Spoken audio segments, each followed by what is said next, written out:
Chad Campbell, Richie Mars, and soon to be Mike Rossi. We're here live, night one of WrestleMania, Las Vegas. It was a pretty interesting night, or not, for WrestleMania night one. Let's go around the horn. Chad, what's up, buddy? How are you? I'm doing okay. Yeah. Doing okay? Doing okay. Excellent, excellent. Richie, what's up with you? Nothing much. Same old, same old. Pretty much going to talk about WrestleMania, which I'm sure is going to get a lot of talk or a lot of nothing comparing what's going on in the actual show. Well, here's the thing. It's like, do you prefer notoriously bad because it's not interesting and there's something to talk about and it's like fuels the conversation, or do you want if you're not getting absolute amazement, right? Or do you prefer like, all right, that was dull and nothing particular stands out, but as the conversation goes, you start picking out what was high and then remembering and all that stuff. Right. I feel that like we're going to get around that tonight. Around the horn, I think it'd be interesting if we gave our perception of what the grade would be for night one. I'm going to go with B-, so I do not get kicked out of any WWE events for the future. I'm going to go with the safe B-, and that's the feeling on tonight. It's just like, all right, it was well done. Parts of it was boring. There was some jump up moments, but overall, it felt like we're not at the finish line yet. But is that also the idea for like how they want to flow a WrestleMania? And we're starting night two. We're going to be like, wow, that was a great WrestleMania, or what? Or is this the peak, right? So, Chad, let's work with that exercise. Night one of WrestleMania grade is? So I am not going to be on the credential list. I would go C- with the possibility of it could go lower, depending on if they have some sort of roadmap with what happened in the main event. I think in retrospect, depending on the pivot of that, I don't know. I mean, with night two, with 2 nights we talk about it, it gets a little murky, but we'll see. But as a standalone night, I thought it was definitely a below average show with what happened for me. So yeah, and Rick, where's kind of your feeling as we head into the conversation here? I'm kind of in the middle of you guys. I'm probably like a C. You know, again, there are aspects that I liked. There are aspects that didn't really care for. Nothing overly offended me, which I don't think should be a feeling that you should have like watching a WrestleMania. But it just seemed like, again, very safe, but more safe than usual. And even in the main event, there were things that I loved about it, but then there were things where it's like it didn't really go past first gear.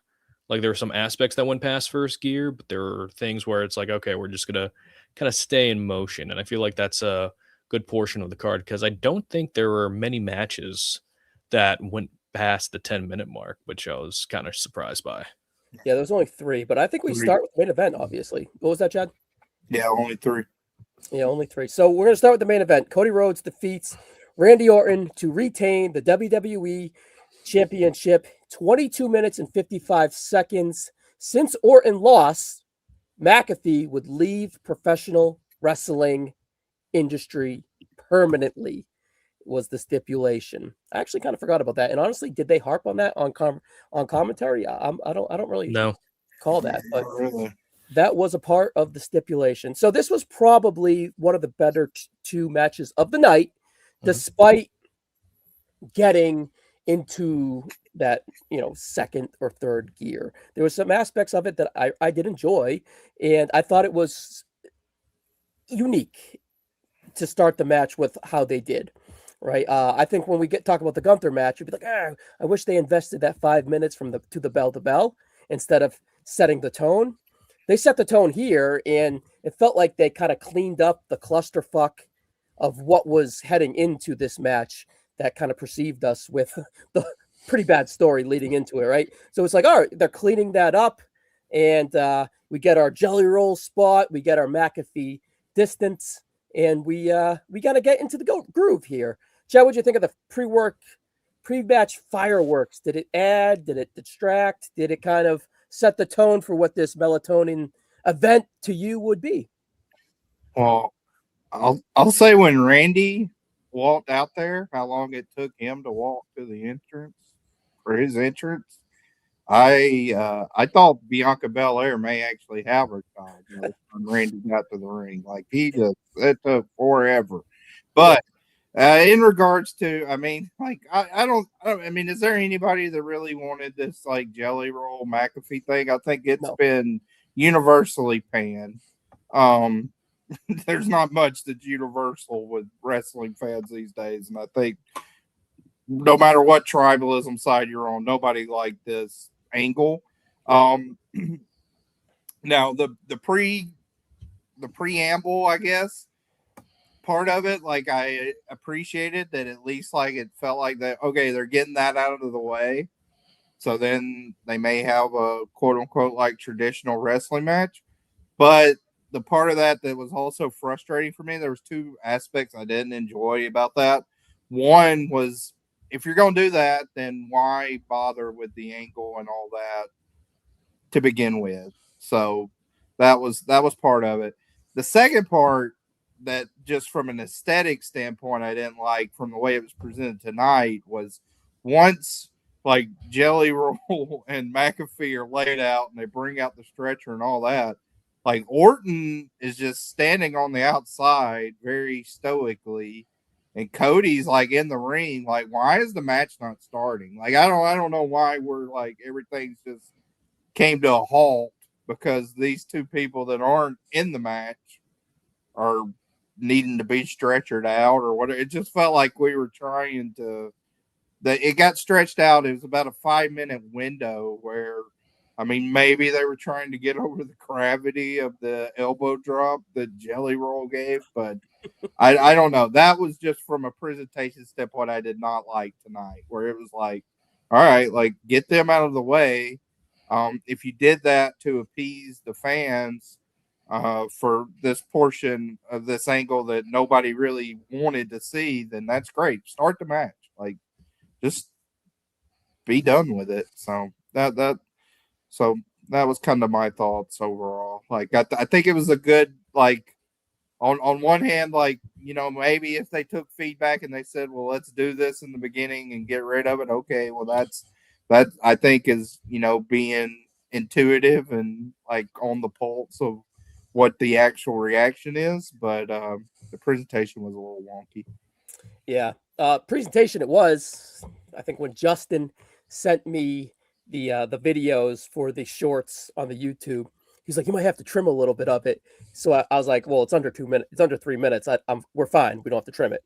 So when he sent it, it was all of the Cody in 2007, Cody in 2011, and it was 2 minutes and 3 seconds before you got the dun dun. So it was just like, you know, get to it. I don't mind it, but it's interesting. What I thought was funny was like Orton's like running the ropes as because they're setting up the Cody Rhodes fucking pods and the gears or whatever. Yeah. So it's like, yeah, the slowest walk ever. Randy Orton's the guy for that. Where were you heading into this match, Richie? Did you feel like the tone was set in a good way? Did you see like the match felt big enough, and did they kind of clean up the mess that they presented, or where were you thinking heading in there? So the presentation of the match, you know, when you have Pat McAfee come out first, and then you have Randy Orton come out with his entrance, it's like the entrance made up for when Randy was walking on that giant white snake at WrestleMania 33 that looked like something else, and it was good that it was on the Tron this time. But yeah, everyone got their moment with Randy to do the whole entrance. I thought Cody's entrance was really well done.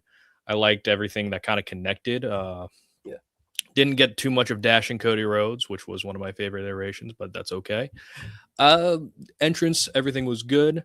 I liked how they got the celebrity stuff kind of out of the way first. That's something you kind of like see at towards the end of the matchup, and we did see it, but this is more to take Pat out. It seemed like Cody and Randy wanted to tell one certain story, which was Cody trying to be a little bit more vicious in order to beat Randy Orton, which I really did like how they highlighted the Randy Orton back injury. And it was a very slow paced match, which is usually how Randy Orton solo long singles matches usually are. And that's either going to be some people will like it, some people will not like it. You know what I mean? So it's a very selective taste on how you like it, because I loved Randy selling during the entire matchup. I like how vicious Cody was during the entire matchup. And I saw some people saying it's a double turn, or they're doing a double turn. It's like, no, that's not the story they're telling. But you have to keep in mind, they're trying to tell this story with Pat McAfee kind of being in there as well, and then trying to put a bow on that with Randy RKOing Pat, because Pat didn't do what he wanted to, which was save the business, like he was counting like fair. And then I did like the finish of Cody taking advantage of Randy RKOing Pat to get the win, which kind of mirrored the Elimination Chamber when Randy RKO'd Cody thanks to a distraction of Drew McIntyre. And the only thing is, it's like, much like the ending of Cody Rhodes' last match at WrestleMania, it was more of a to be continued rather than a wrap up of the entire story.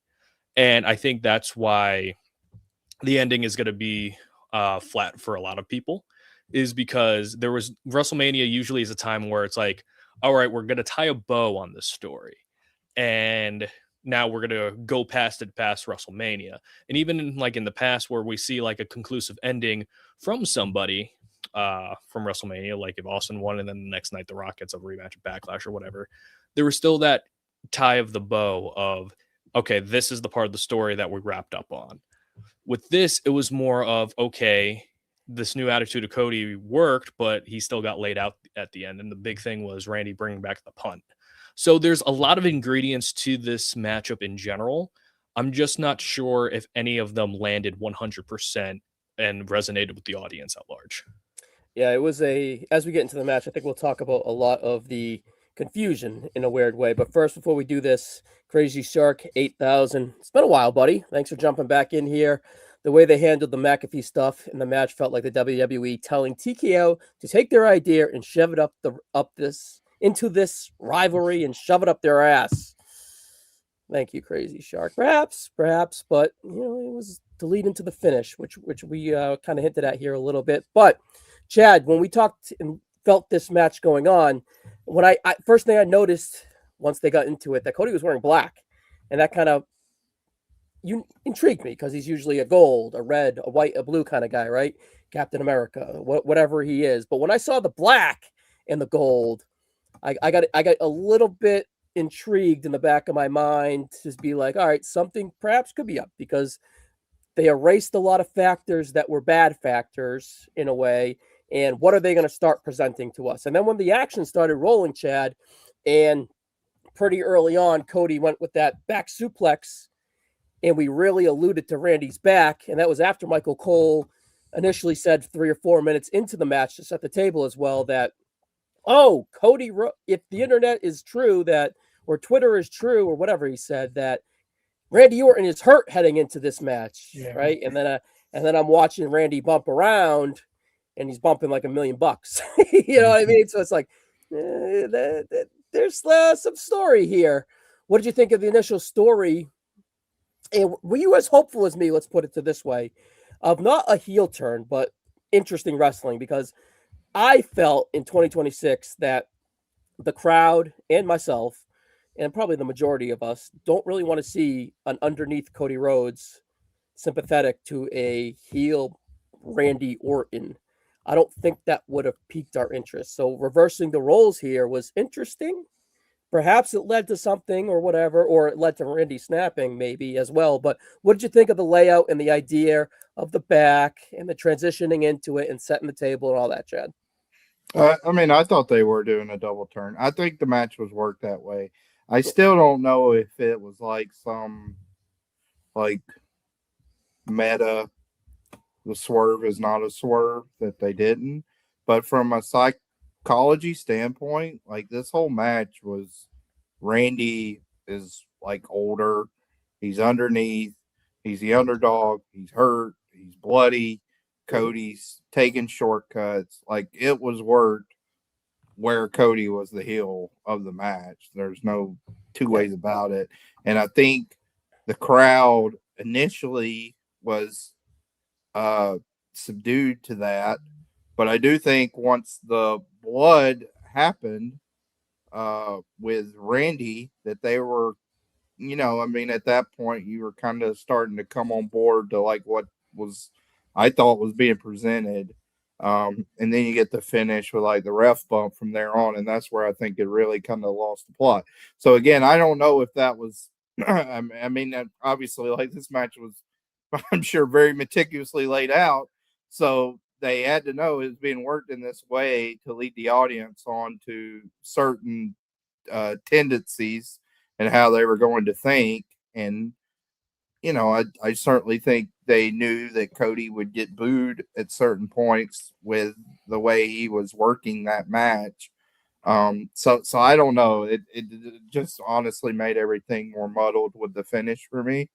But like if you take the way the match was worked again up to the bump, I mean, I don't think it was the most like expertly worked, like double turn type match that we've seen, but I do think it was effective from a psychology standpoint and how it was being worked, having the focal point on the back, etc.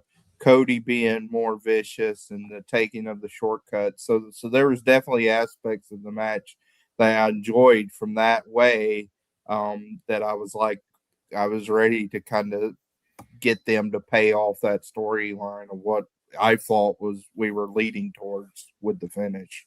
And could be a prelude to what we get to, but why wouldn't we get to it that night? But yeah, especially with the conclusion of it, right? Yeah. Like the conclusion is for Cody to retain, and it was one of those things where Cody needed to retain, because if you look at his past like main event WrestleMania history, he only won the one with Roman, right? So he lost to Roman, he lost to Rock and Roman, lost to Cena. So this had to be a Cody win in order to kind of justify his positioning a little bit. And again, the story, it's like I don't really see it as a double turn. It was more of Cody being prepared to go against Randy, who was doing everything under the sun. And then it's like, he countered a low blow with a low blow, fight fire with fire, so to speak. He was more vicious. He was going after a cut. You could even say he's like, sorry, you know what I mean? So it's just one of those things where, again, I think there are fans who want to see a double turn to Cody just because of the crowd reaction that's going on. But at the same time, if you just kind of give Cody as a heel, you gave the crowd what they wanted, and then he'll be cheering again, and then they're in that same exact position where it's like they don't want the audience to react that way. So it was more of let's kind of like play at the story. Randy's not going to get booed, so just kind of like make him kind of like get his comeuppance in a little bit and during this matchup in kind of like the fair way. And again, the selling of the back I thought was done really well. Pat wasn't overly annoying, and to be honest with the story they were telling on, and the story they were telling, it was almost like, since it was so Pat focused, it's like you kind of forgot why Cody and Randy were fighting in the first place, at least personal like rivalry wise, because they didn't even have a one-on-one segment after the at least along with each other since that contract signing. So again, it's kind of like you're trying to play off the history, which is cool.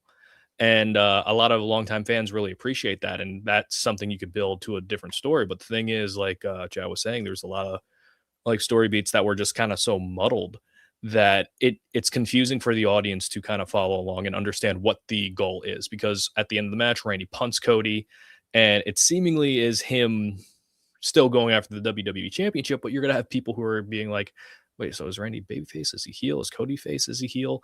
And you're in this kind of camp of ambivalence where it's like, instead of being intrigued by the story, you're just kind of being like, okay, like that happened, because it wasn't anything final. It was just like, all right, they're going to continue this past Mania. So this match kind of like was the middle ground to get to the end of the program. Is there any way that the goal is to continue the Cody Rhodes getting cheered, and they used every trick in the book, even if it was to confuse us, just to make sure the goal is the goal, even if it was inserting Pat McAfee, because after that, Randy was not cheered. Cody was cheered. And you got more Cody promos that work to his strength, right? Leading into this match. And then in the match, it was just like, all right, well, they kind of, to Chad's point and to my observation as well, they confused us in a way to look like they were presenting a double turn. And if I told you 3 to 4 minutes into this match where they started showing shades of gray to Cody, that the match would be a bloody Randy Orton would lose this match, you'd be like, they executed the double turn with the shades of gray starting to come out of Cody Rhodes. But in retrospect, the rough bump, which was a little credit to them, Loki, it's a terrible spot, right? But it was creative and it somewhat worked for what it was. But to the point of making sure Cody Rhodes is, hey, what's up, Rossi? We'll get to you in a minute. But the goal is to make sure that Cody Rhodes, as the babyface, is the goal, and to make sure that he is not rejected at any point in this match, but at worst has indifference. But at the end of the day, he's holding the title, and his star power as a babyface was not dimmed. Is that a successful WrestleMania main event? If it's hooks, if it's tricks, if it's all that stuff that they presented to us and maybe gave us, is that an observation that might be true to you, Chad?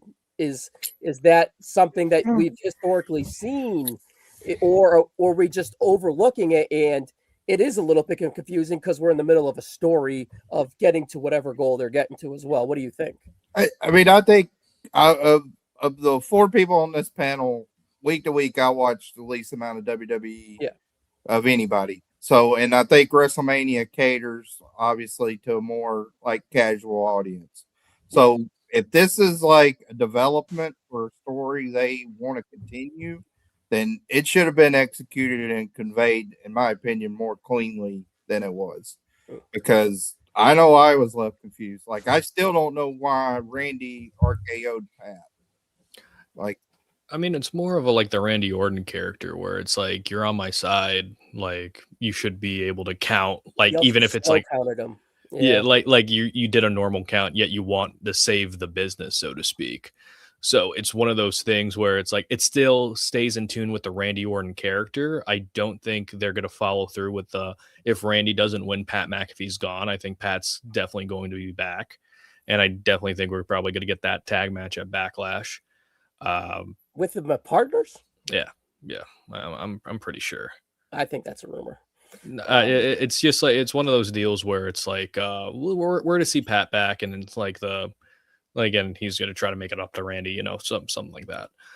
And the thing is, it's like the story is what it is, where it's like it's just pronounced on like everything, like it's just focused on, but like just outside stuff instead of what it should be about, which is the WWE Championship. And you saw it in the video package too, where it's like the first half looks like a completely different story than what we've been seeing on television, and that's where the disconnect is happening with this entire Randy Orton and Cody Rhodes feud. So it's one of those things where you're like, all right, how am I supposed to feel? And then when you have those conflicted emotions and not necessarily in an intriguing way, but just more of an ambivalent way, that's when something is kind of wrong. And as for Cody, it's more of, I think the company definitely sees it as like, as Cody says it, an away game, where it's like, I don't think they're concerned with him like necessarily getting the cheers. It's just more about him portraying a baby face rather than the reaction of him being a baby face. Yeah, I just don't think they're fond of the idea of their portrayed baby face to be 100% booed, especially against a legacy guy against Randy Orton, where casual fans absolutely adore and the hardcore fans absolutely adore, and are probably he shouldn't be a top babyface over Cody Rhodes at this point in his career, but he's more accepting because of the longevity and everything that kind of goes without saying.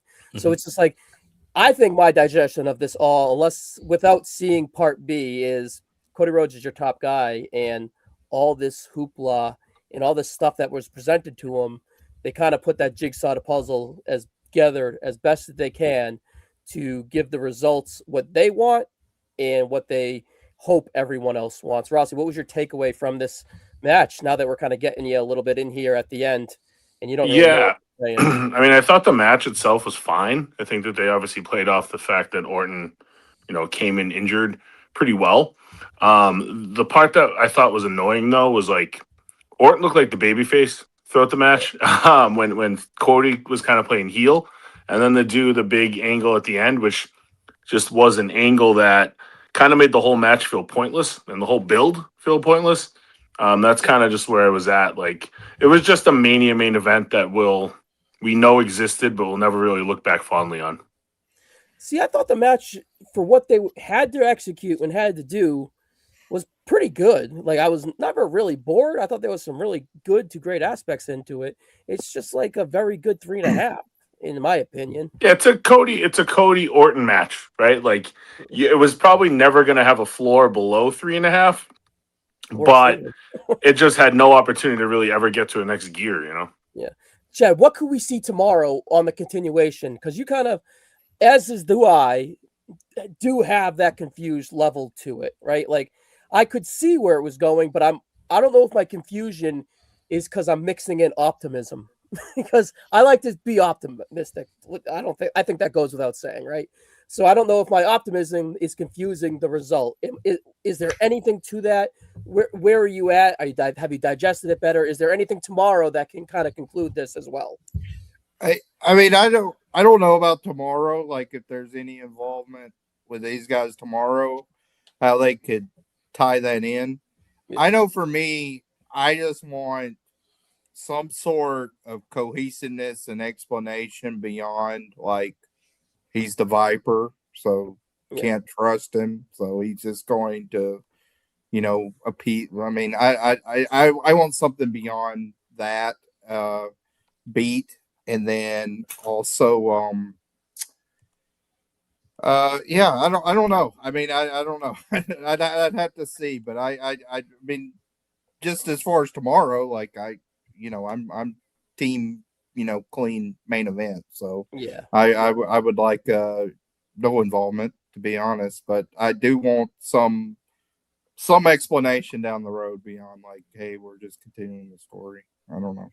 And I don't perceive anything leading into tomorrow with this from Cody or Orton, especially after the punt kick, right? That seems like we're punting this story, no pun intended, to another day. But I felt that I don't know if something, big picture wise would bleed into whatever story beats they want to continue off of this. We got the pre-show or the post-show going on now, and that probably be concluding sooner or later. I don't know if they've added any storyline to that. Usually have Andy or someone in the chat fill us in there, but we haven't had that pop in yet. I know, like, right as we were loading up, they were just going to the panel, and, like, Corey Graves was like, well, it left me with more questions than answers, and I always say that's successful or, a successful match or result or intriguing, and it's like, okay.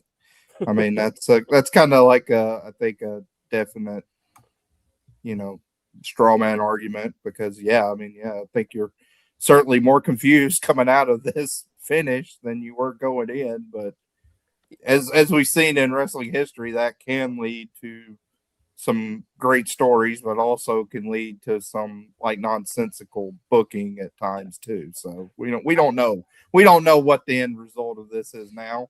I'll just say, for one of your most like casual premier events, this was an ending that left me pretty cold and befuddled. And I don't think that's the key emotion you want coming out of it. I can't really think of a WrestleMania main event, maybe besides the Travis Scott nonsense last year, where I felt like that confused of like, well, what's happening here? Like, where are we headed? What's going on? I don't know. So and that's in their eyes, that could be like, well, now he's gonna check it out. But then again, it's like there wasn't enough meat there for you to check out consistently, right? So not you as an example, but the idea of their conclusion. I think, I think from a casual perspective, I don't think this in the immediate aftermath is going to be a well-reviewed result. From a whatever metric, cage match, written reviews, chatter, etc. Well, in a vacuum, like I said, a 3.5 is. I thought the match was very good. I thought they made the best of a poor scenario presented to them, let's so to speak, and results. There's one for you, Chadrick. What's up, buddy? But they gave you for what they gave you. I do accept it. And we've been talking about this all week, Chad, a little bit too, and a few of the chats that were in that. Like looking back historically at WrestleMania, it's like knowing a year out what happened a year ago, and then knowing what happened 10 months after coming out that perhaps trades your perspective on that night. And I feel like this might be one of those perspectives changed either way. I think we're going to bounce out of here for now. Richie, overall, thumbs up, down. If you want to give it a rating, whatever, a successful main event. What do you like? I mean, as a main event, you shouldn't leave it confused on what's going on, you know? So I'm not sure if like you could say I'm not sure if you could call it a success. Like I enjoyed story beats throughout the matchup. Like I said previously, like the injured back, Cody being more vicious in order to defang the Viper, so to speak. Again, the selling by Randy is always top notch. But the thing is, it's like he, again, going at a slower pace, which Randy's known for as being a heel, that's going to rub a lot of fans in the wrong way because Randy is, as a heel, is the king of slow pace matches. And, with Cody's always serviceable. I think he kind of fuses between that WWE and kind of like finisher spam style that we see on different promotions. So I think Cody did fine. But the thing is, it's like if the story isn't like one way and like this is how you should feel about this person, this is how you should feel about this result, and you're not explicitly saying it during the matchup or telling the story of this matchup, it's going to leave a lot of people deflated. And I think that's fair. I think 3.5 is very generous. I think I enjoyed their King of the Ring encounter more. There also wasn't really much of a story to that one. So I think that's why I look at it more. And plus it was about taking advantage in that match too. And I did like how it finished with Cody taking advantage of Randy RKOing Pat, much like how Cody took out Drew and then Randy beat Cody. So again, it's a nice way to tie everything together. It's just, again, we're in the middle of the story, so we're not sure how it's going to conclude or how we should feel about either Randy or Cody coming out of it. Yeah, Rossi, are you clouded? Are you satisfied? Anything before your camera drops? What do you think? Yeah. So going all the way back to when we've gone to 2 Night Manias, there really hasn't been a unsatisfying finish to night 1. You kind of were always going into night 2 with some sort of like rose-covered glasses of some sort, from like, Sasha and Bianca to Stone Cold and KO, the Usos and Sammy and KO. There's always been a reason to kind of have a smile on your face at the end of night 1. Last year was the fun heel turn. This year, I don't know that I have that fun. And ultimately, if they stayed buddies going into this WrestleMania main event and Orton did what he did in the post-match, I think it would have probably settled with us a little bit more because then that would have been like the dastardly turn. But we got to the point that we got muddled by Pat McAfee. We did the heel turn a month ago. And then what were we supposed to believe at the end of that Orton was going to get up and shake his hand? No, we were supposed to believe that Orton was going to just, be done and over with because he was selling the back the whole time. But instead he just turns heel when he kind of already was heel. And they're making it seem like he did this like super dastardly thing, which is great. But to what a lot of people have said, it felt like the end of a weekly TV show, not the end of a WrestleMania. And yeah, that could be the point. So what I will say, this could be a similarity to like 40 in Philly night 1, where there was like a lot of masturbatory in a 44-minute main event. This was not fully that, but there was like a lot of unsatisfaction on that night main event, and you got an all-timer on the night after, right? But strategically, you knew it was going to bleed into night 2. That's why I also kind of was like, is there any lane 2 as well? So yeah, there wasn't really much of a WrestleMania night payoff that. you know, because you could afford to do it at 40, like you said, because of what's going to happen the next night. Yeah. With this, it's like you're going to have to wait to SmackDown to see where it's going next, which is probably the next pay-per-view, so to And if speak. he's punted, who knows? Yeah. If he's even back for SmackDown. Yeah. Yeah. 40 was like the next line in stories of like you have to get through this to get to that, right? Like going back to like Danielson at 30. It's just that was one night instead of two, you know? Yep. All right. John Cena opens up night 1 of WrestleMania. He did get the black entrance, and he got a great ovation. I love that when he came to the ring, he was like, I'm going to walk, and it felt really weird. And then he was like, all right, this is a 75-yard ramp, which they told us in the pre-show, and we'll get to Braun Breaker sprinting 75 yards in a little bit. But Cena was like, all right, because Cena's naturally extremely awkward, right? So when I feel that he got to like 3/4 of the way down, he's just like, this is so awkward. I'm just going to like mosey/sprint my way to the ring. Rossi, John Cena, is he a maligned host? Is he a good host? Is he a bad host? What is John Cena as a host? And I think he's a fine host. I just don't know if he's a fine host 4.5 months after his retirement. You know what I mean? Like I kind of feel like we had him buried down our throats last year, and a lot of it was good, and a lot of it wasn't. But then this year we get him just kind of with no fanfare. Like there was really even no build of it on TV, save for mentioning it a few times. And you kind of thought when there wasn't a lot of fanfare, maybe he would involve himself in more stuff. And I don't even know if he's on the show tomorrow. But it seemed like he was going to be here and do something like have a backstage with Gunther. And there's just no backstage interactions at all. It just for any of them.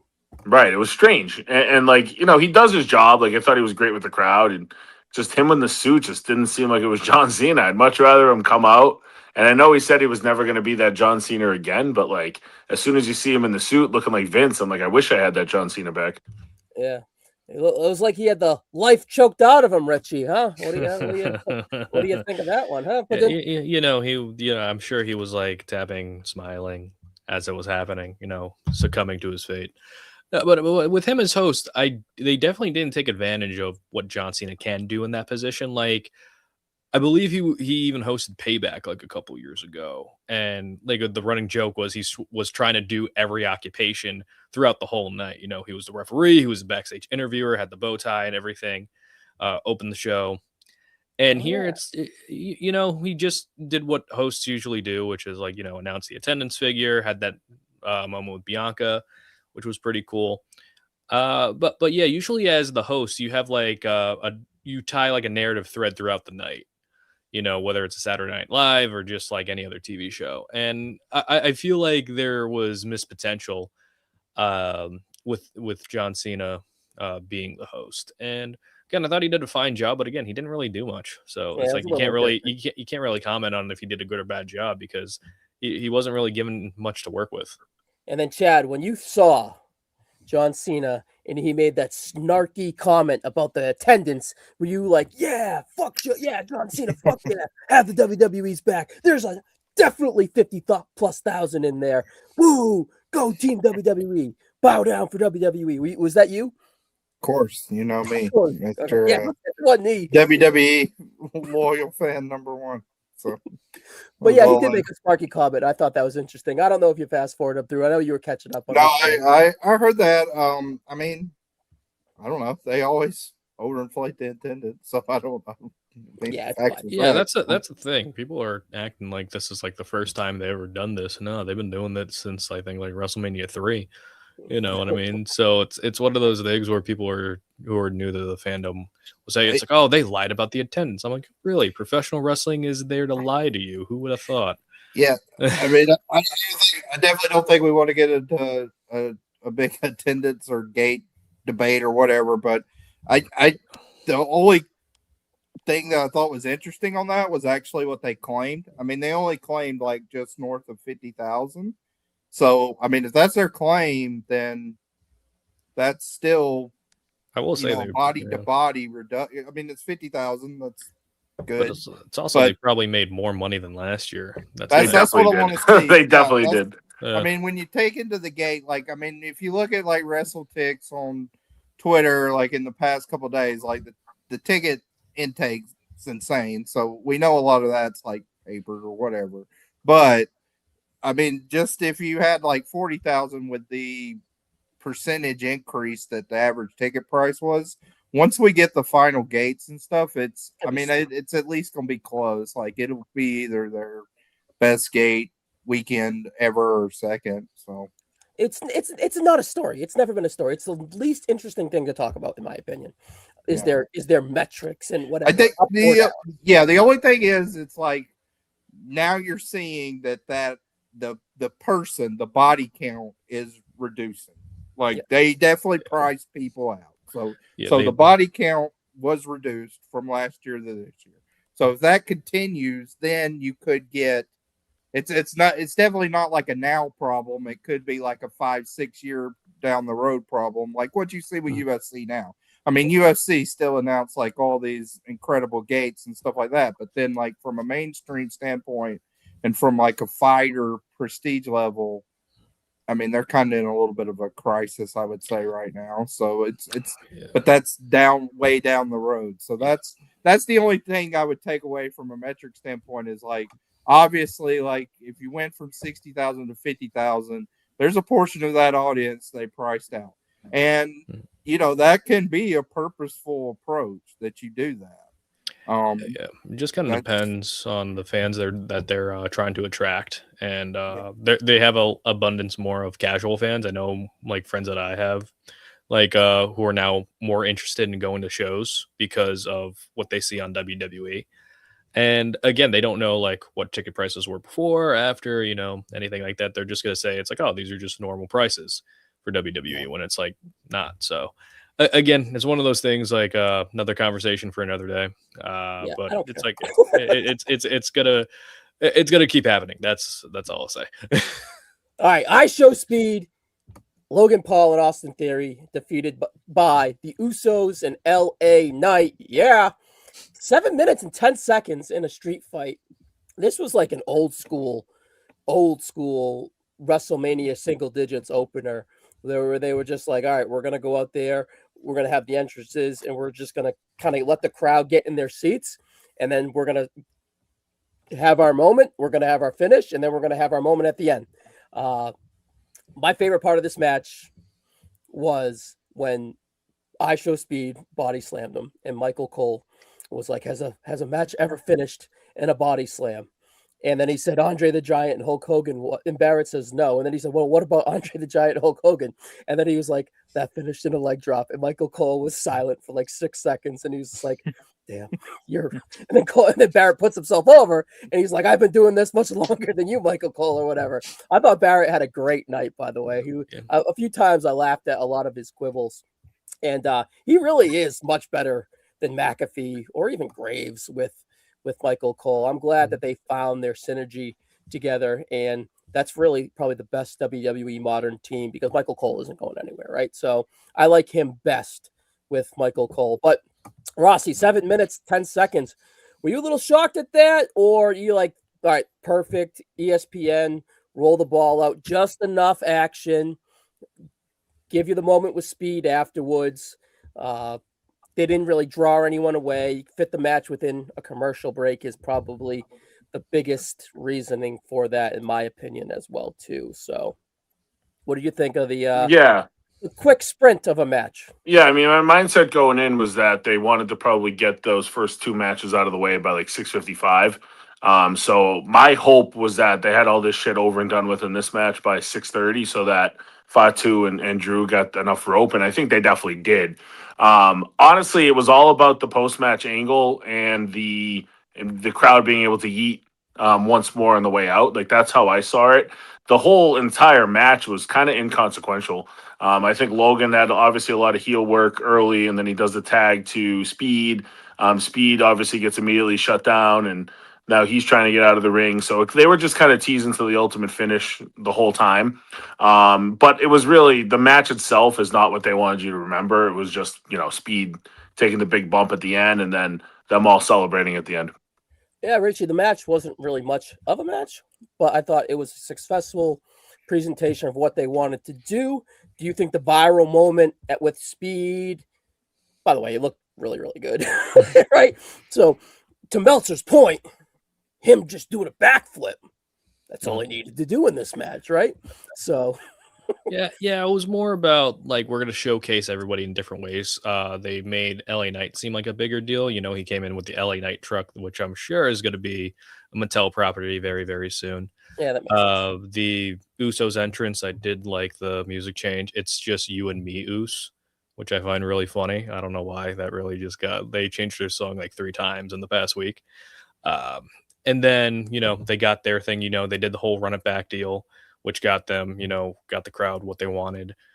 Speed was probably the central focus of the match, where it's like they wanted to make the dissension with the Vision, Logan Paul, and Austin Theory towards the end to make Speed get the babyface and then conclude that story of like, oh, it was all a misunderstanding.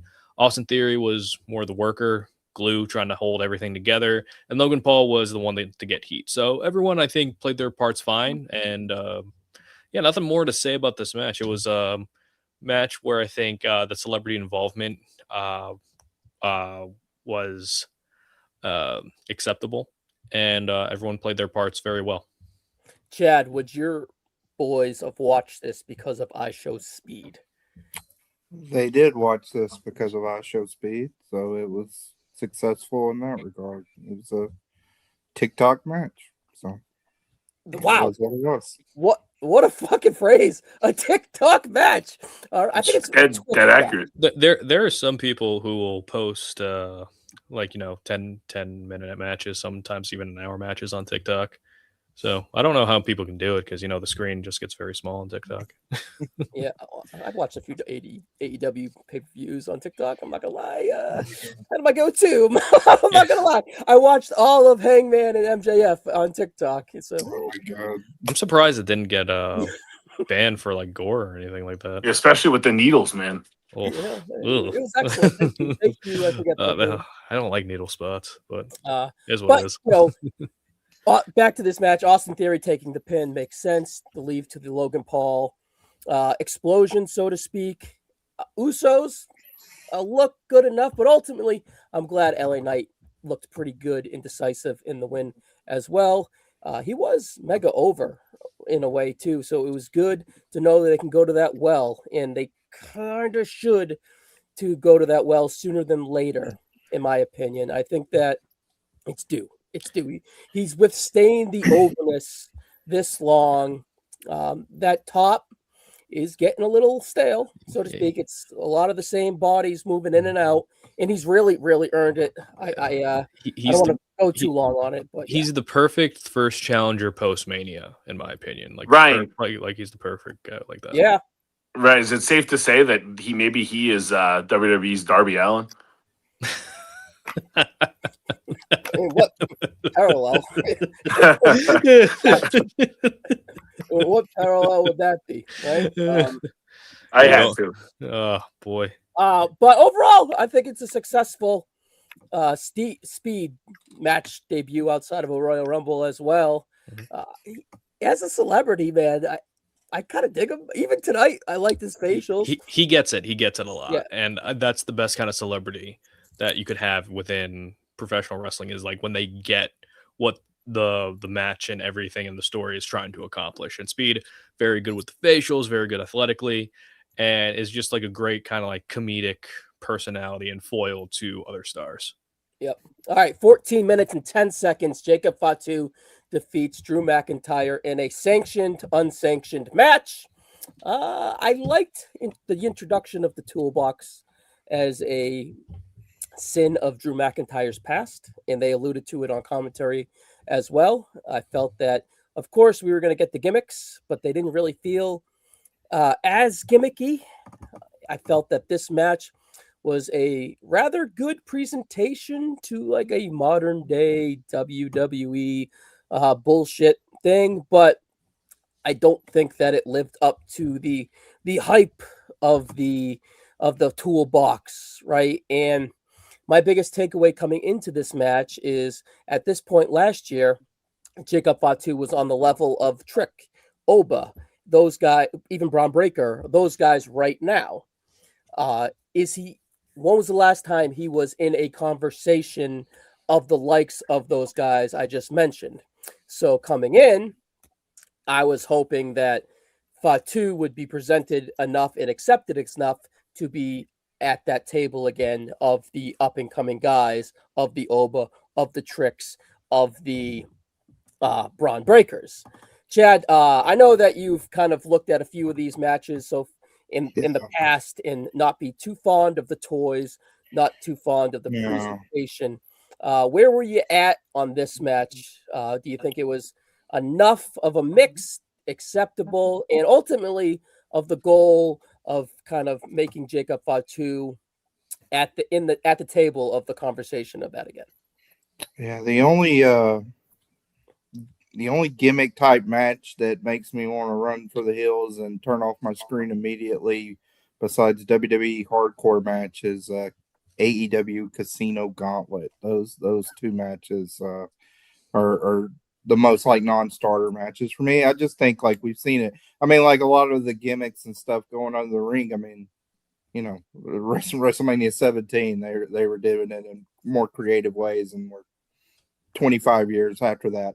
Now this match though, so when they started with that, I thought it started pretty mundane, and even with the toolbox callback, that's not not something I'm too fond of. I guess from a hardcore perspective, because I think like that is such a kind of visceral and more like death matchy trope to use like that toolbox of tools.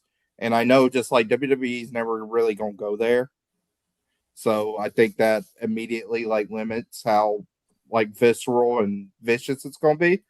I will say with this match, it actually did outperform my expectations, because I watched Priest versus Drew earlier today, and still found that match to be disappointed. And I like this match better than that. I thought it was more vicious. I thought it was more stiff, and I liked the use of the chairs. I thought they were thrown with more like recklessness and viciousness overall. I thought the use of Fatu at the finish, how he quickly did his moonsault through that worked out well. The Claymore false finish was really well done as well. So I mean, I didn't think this was like a great match or anything, but for a WWE hardcore style brawl, this to me, I definitely thought was good, and I thought it was stiff enough, and I thought it got enough time. So from a that 3-pronged approach, and from a presentation standpoint, this was one of my successes of the night, like this match for me. Would you accept Fatu on that conversation of the guys I presented earlier? Or is he not I don't think so. And I mean, I don't think that's necessarily a knock on him. It's just, okay. I mean, I think those other guys, especially Braun and Oba, I mean, they've established themselves. They should be the future of this company. Like these are guys that are going to build around that may be main event in WrestleMania one day, or almost assuredly will. If you're a betting person, I don't think Fatu's ever on that level. But I don't think that's a negative for him. I think he can be somebody that you can kind of slide up and down the card if you want to present as like your challenger and in a lower level like PLE. I think he could be built up and more made credible enough to service that role. Everything they wish Solo was, in a way, right? Yes. No, I mean, I take him over Solo every day. Still, no WrestleMania match for Solo Sikoa in the history of his career. Richie, what I really enjoyed in this match was the athleticism from Fatu. I think that really shined. Some of the bumps that he took, especially like through the table and stuff like that, just his peak twitch. I think we call that in football. We call that twitch. It's like when you're about to make a tackle and you can just contort your body to a certain spot to complete a solo tackle, so to speak, or like a really good lineman can bend to get to a leverage point in like at an instant, right? Fatu has that gene in him that is just sudden. And you see that. And Drew was really a good foil to him as well, too. And Drew low-key has that as well, too. A guy that's 6'5" that can go over and do a standing flip over the top rope and look so effortlessly, or just really Drew McIntyre, like Randy Orton, could take a back bump and just at the last instant snap and make it look phenomenal, right? Low key athleticism, Fatu extremely accelerated in this match as well, which added to it as well. I think Jacob's whole entire presentation was really good. You know, the half camo, half black spandex, and then like his positioning, like you said, Ryan, is just like you could tell he's a generational star, especially when he's doing the pop-up Samoan drop. Like, he will keep you there for a while. It's not like one of those where it's like pop and then you immediately fall. Like, he will control you and then he'll drop for that split second, and really does make all the difference, like, visually. Athletically, Jacob has always been gifted. I don't think anyone could deny that. But I think he's definitely cooled off, and some of it's on the WWE for not capitalizing, but also some of it's on, the 11 teeth being pulled. So it's like trying to get back to that kind of like position where it's like he can compete with all these new guys coming in from NXT. And that's pretty much going to create a very big environment where I think we're going to have it kind of comparable to like the early 2000s, where you have a lot of guys and girls who are going to try to break through that next level. And there's just going to be a lot of competition. Like right now, I think there's a lot of like top heavy people in WWE, and Jacob is quickly becoming just another guy. And I hope that they put him in a position where it's like with Randy Orton bringing back the punt, that you kind of tie in the story of Jacob Fatu and who actually knocked out his teeth, because Drew has always denied it. He hasn't come forward with it, when the Drew McIntyre character would be the first one to say it. He's like, yeah, I did that. But he's like, on this story. So I think Randy being the one would be an option you could go with. But again, Jacob has to be in a position where WWE wants him to succeed in that position. And other than the I hate you solo, like, I can't think of a pop that Jacob got that was comparable to that at this point in time. So it's all about trying to present him as a big enough star. And WWE does this a decent amount, where it's like they're trying to protect a star, but the protection goes for so long that they cool off. And we saw that a little bit with Braun Breaker, I believe, when he speared Seth out of the division, where it's like they don't want to like overexpose him, but they don't want to go all the way with him because they don't want the audience to kind of burn out with him. And I think that's the problem they're having with Jacob right now. It's just putting him in the right position and putting him in the right stories at the right time. And I feel like the Drew story on paper, very good. And just in general, I think that he's going to break through eventually, but I'm not sure if it's like going to be when timing is going to be on his side, if that makes sense. Yeah, Rossi, McIntyre, I thought he did a pretty good job of shining the kid up, making him look ready for that next level. Where do you perceive McIntyre on arrival? Do you think, when he gets back, do you think he'll be that same? Yeah, I mean, people and heel, or do you think they can present him as a guy has a shade of gray to him, and we want to accept him? Because I think the fans are ready to accept McIntyre. Yeah, I mean, I think Drew's the type of guy it's going to work for him no matter which way they decide to book him, right? As long as they've got a compelling case, they'll flip him babyface, it'll work.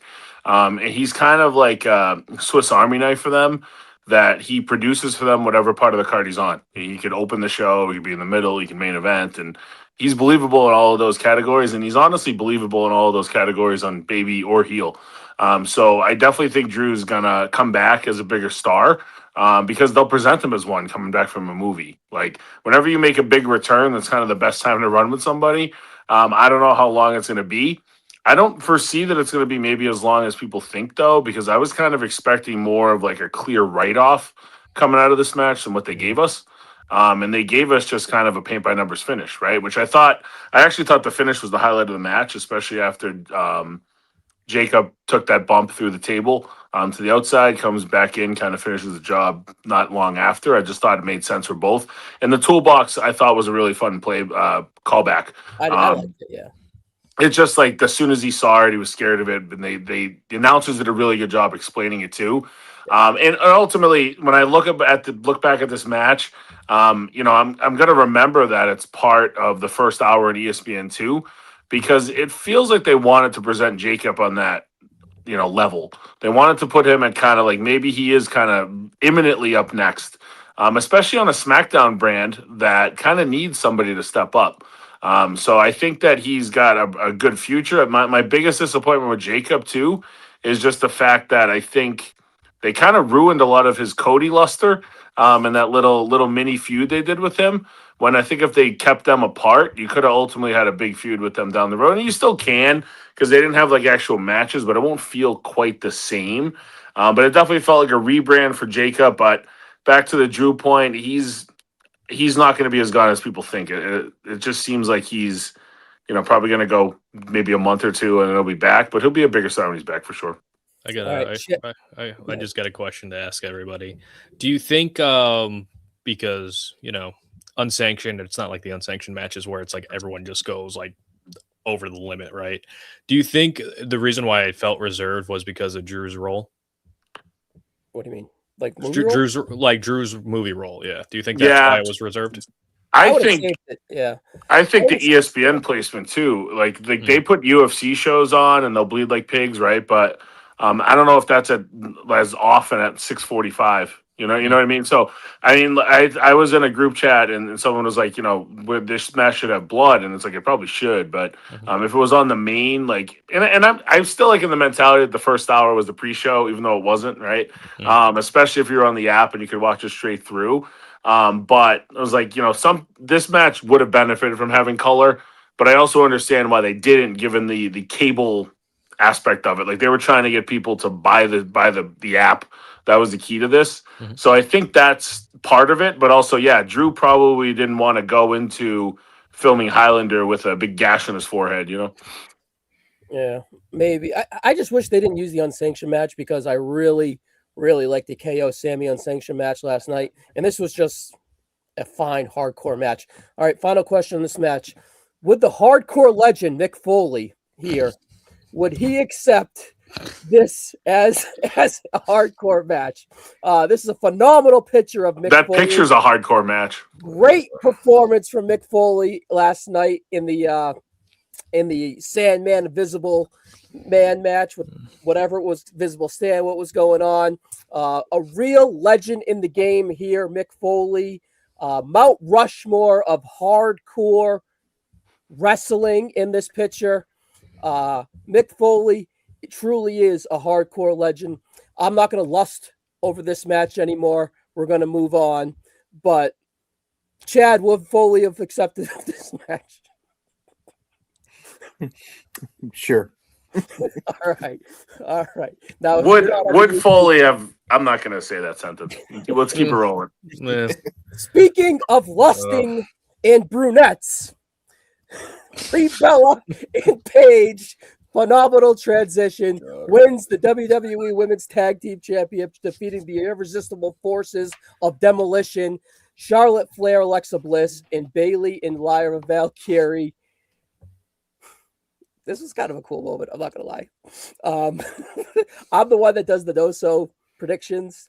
And I was like, who the fuck's going to win this match? Right. And then once Nikki was announced that she was hurt, I was like, oh, come on. That's like a typical, these belts don't matter. Have a moment and we can play this on WrestleMania, rewinds forever. Paige returns and wins the world title. Check. The match was what it was. It was a Madam's 2.5, 3. 2.5. It was fine. But what I will say is Paige looked really good for what I suspected her to look like.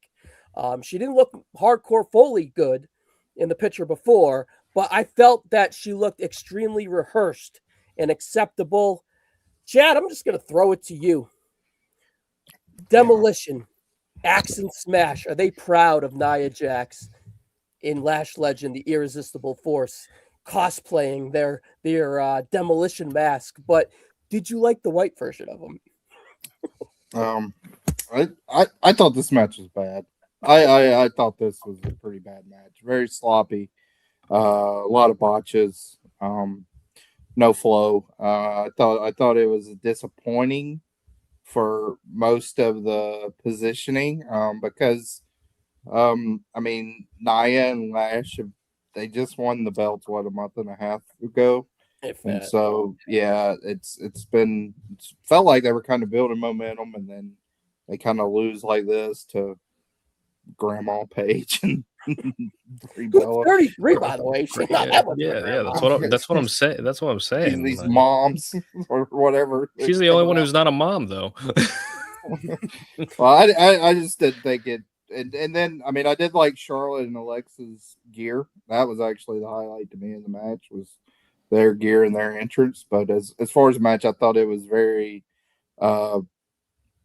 no thread line throughout, and then very sloppy. Just tons of air on a lot of the strikes, a lot of the like the near falls and stuff, like getting the knees up. So bad. This was, I had two matches to me besides the whole main event, whatever. There was two matches to me that kind of were like the fulcrum point of this show on how successful it was. And this one and the one we'll talk about later, those were the ones that really undelivered, were unsuccessful for me. So that's why I went like C- for the show overall. Yeah, and my B- is I just didn't expect much, and like the moment was good enough. The reaction of Paige was fine to good. I thought the reaction was good. Let's just put it that way. And I thought that Paige, for her, it was a successful thing. But what is she outside of a mid-card women's wrestler in a mid-card women's titles? These titles have actually been good TV for the last year. But are they at a low point now, Richie? Are they fine? Where are you at with this? This match was more of like we're booking for the moment, not the in-ring action itself. And I think it, like for as a moment, it did its job and it was successful at it because there are a lot of Paige fans and there are a lot of people who credit Paige along with AJ as that transitionary point from the Divas to the women's division era. So it was fun seeing her back. The story throughout the match of Paige getting the hot tag was really, really fun. Much like the main event we were discussing, this is how I'm going to tie it in. The Nikki Bella using the crutch to get Charlotte was kind of like they get because are the Bellas like baby faces or are they heels? And Paige returning is like a big baby face deal, and then then that's what gets kind of muddied and kind of like clouds the reaction to it. And you wonder if it's like, will the Bellas turn on Paige in the future? Is that how they get the tag title? But again, it's one of those things where the ladies worked very hard, but I'm not sure if there was I don't want to say a rootable team, but it seemed like once Paige was announced, it seemed like the audience had it in their mind, like, okay, Paige and Brie are probably going to win. And it's a tough position to be in when the crowd's already kind of been like, all right, we know who's going to win. So it kind of like goes through the motions in terms of reactions and who is performing at that point. Rossi, was that one of the best transitions from match to match I've ever had? I think it might have been over for that one more time. You could have cleaned it up a little bit, I think, if you did more of a like Kendra Lust Paige comp, but that's a story for a different day. I slid in the Lust comment, by the way. Right. But we'll get you there. We'll get you there. Ultimately, like I thought Paige looked a hell of a lot better than I expected her to. That's where my takeaway is. And that's really, if that's the only takeaway that I'm gonna have. I mean, I thought especially like her little mini moment with Charlotte, like you could probably tell that they probably worked out together at some point, and ultimately, like I'm a big Paige fan, like and I was disappointed by her AEW run, but.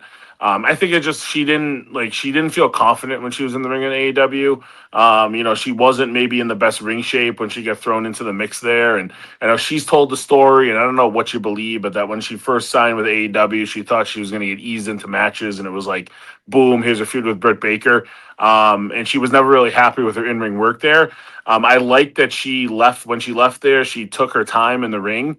Probably getting her feet back and her legs back, and she looked pretty good for somebody that hadn't been in a WWE ring for as long as she was. And ultimately, what I was most impressed by is she went right into doing something with Nia, doing something with Lash, which those are people that they're not easy to work with if you haven't in the past, right? And she was selling for them, she was bumping well. The Paige Turner was cool. All in all, my biggest takeaway was Paige looked a lot better than I thought. And then if I have one other thing to say about the match, I thought the presentation of Alexa and Charlotte was phenomenal. Alexa's kind of had like the dark versus the light of Charlotte, and I thought it just worked. I thought they both looked really cool, and Bailey and Lyra had pretty cheesy entrance. Like Bailey wasn't meshing with the Lyra music at all, which made me think that they were going to win.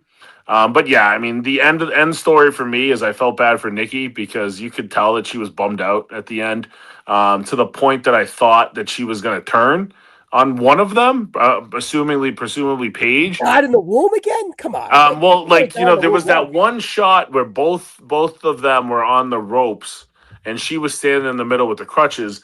And I'm thinking, like, did she really only have this crutch to use it on Charlotte once, or is there another reason? But maybe that other reason happens on Raw and not on Mania. Well, we'll see. If Nikki's in this match, it's going to be even a worse match. I thought if Paige's the highlight and she was fine. Yeah, I think your moment the moment was good. I'll bump it up for being. Yeah, if Paige wasn't in it, it probably would have been Bailey and Lyra's moment. Bailey's redemption from last year. That probably would have been there too. Really have Sasha face walk into the ring, you think?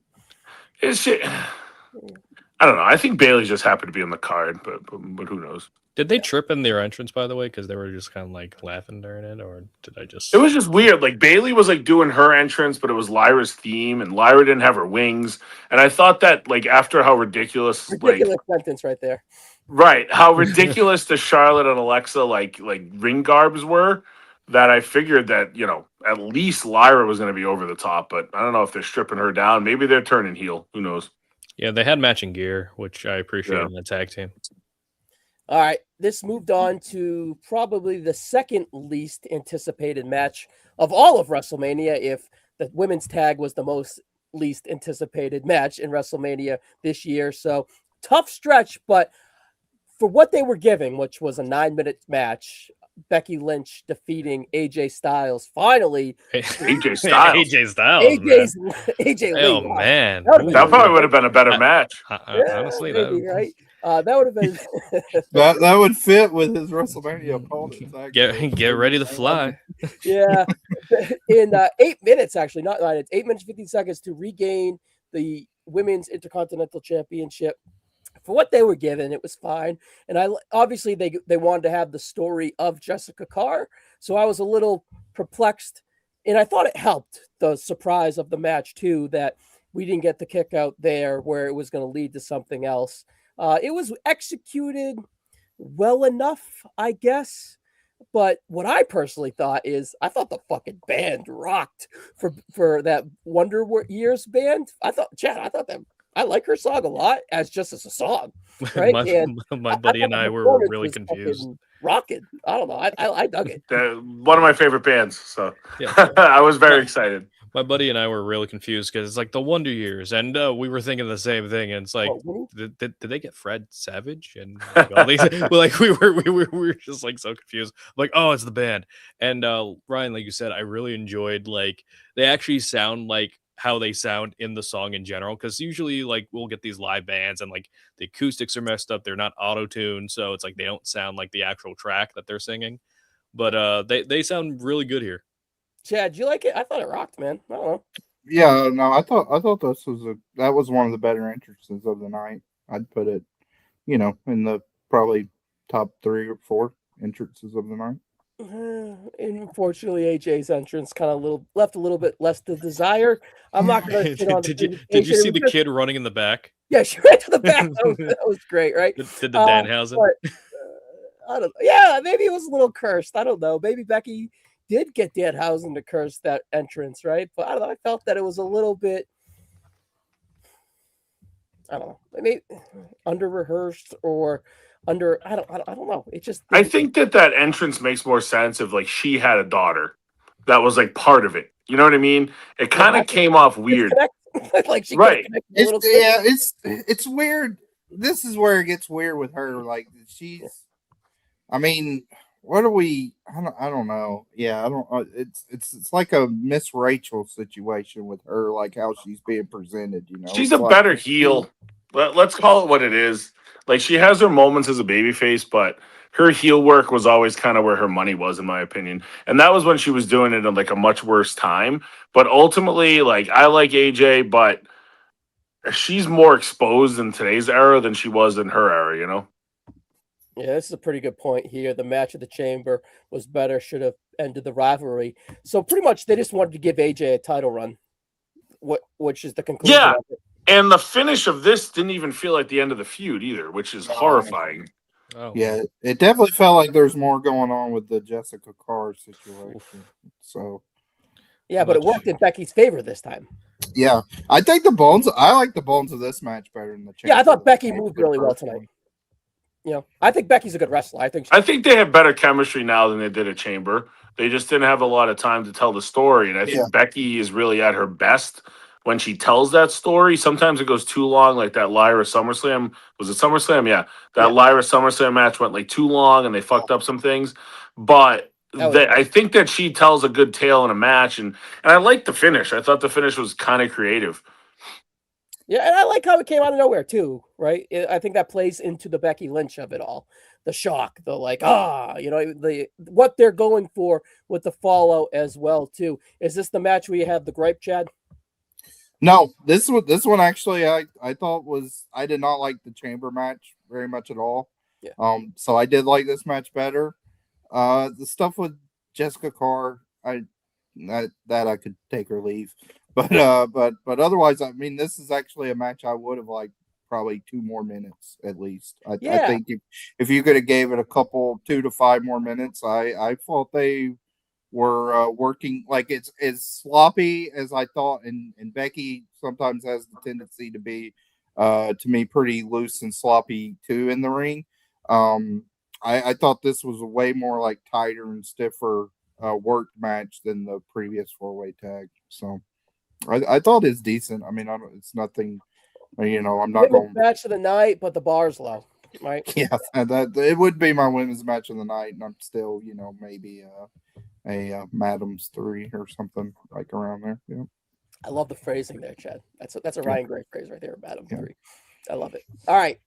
This is what I was most anticipating tonight, and that is Gunther versus Seth freaking Rollins in a singles match for 15 minutes and 45 seconds. It's funny that I mentioned that it was a singles match, right? I wish that, well, first of all, I like the energy with the pre-match attack that added to the match, but I want to get to that in a second.